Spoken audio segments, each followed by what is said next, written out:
Congressman George Santos has come under increased scrutiny in recent weeks amid mounting questions about his background and finances. In December, the New York Times published a report highlighting questionable aspects of Santos's background, and shortly after, he admitted to embellishing parts of his resume, including information about his education and employment history. But since then, more information has emerged on Santos, especially his finances, escalating the controversy around the freshman congressman.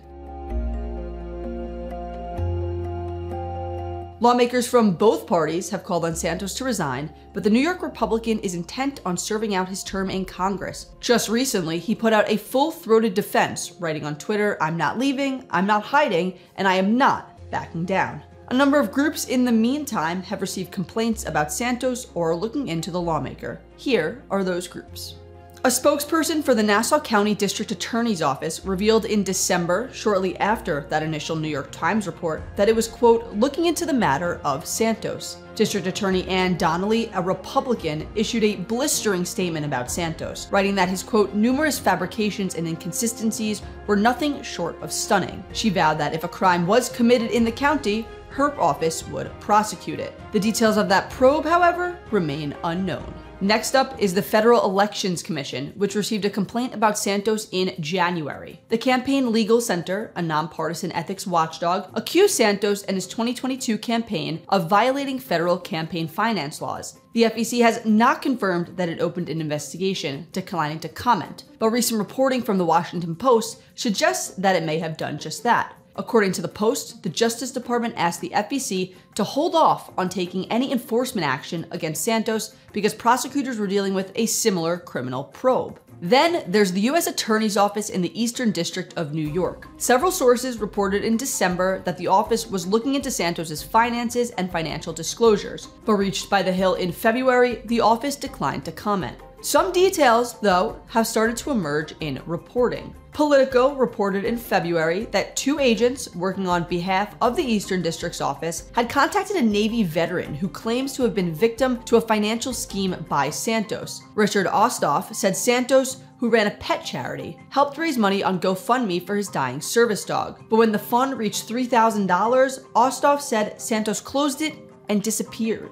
Santos is denying the ordeal, telling Semaphore that the story is, quote, fake. The New York State Attorney General's office, led by Letitia James, told The Hill that it is, quote, looking into some of the issues that were raised about Santos, but would not elaborate further. And the Queens District Attorney's Office has said it is, quote, reviewing whether Queens County has jurisdiction over any potential criminal offenses, without disclosing more information. And then there's the House Ethics Committee, which has not yet organized, meaning an investigation can't even be opened yet, but a probe from the congressional panel is widely expected. In fact, Speaker Kevin McCarthy has stopped short of calling on Santos to resign, instead deferring to the Ethics Committee. Now, I will hold him to the same standard I hold anyone else elected to Congress. If for some way when we go through ethics that he has broken the law, then we will remove him. The committee has received at least 2 complaints regarding Santos. The first, filed by 2 New York Democratic lawmakers, alleges that the congressman did not file timely, accurate, and complete financial disclosure reports. Santos needs to be held accountable for his lies. He claims to have earned millions of dollars from clients, yet none of those clients were disclosed on his congressional disclosure as required by federal law. The morning the complaint was filed, Santos said, quote, I have done nothing unethical. The second complaint was filed by a prospective Santos staffer who is accusing the congressman of sexual misconduct. Derek Myers details an interaction he had with Santos when the congressman allegedly put his hand on his inner thigh and groin. He also included allegations regarding volunteer work. Santos says he, quote, 100% denies the sexual misconduct claims and called them comical. But the scrutiny of Santos does not stop in the US.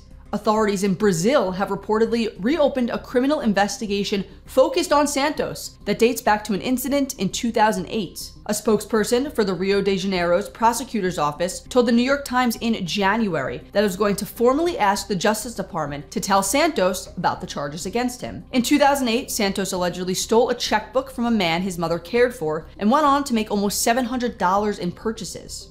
In December, Santos told the New York Post, I am not a criminal here, not here or in Brazil or any jurisdiction in the world.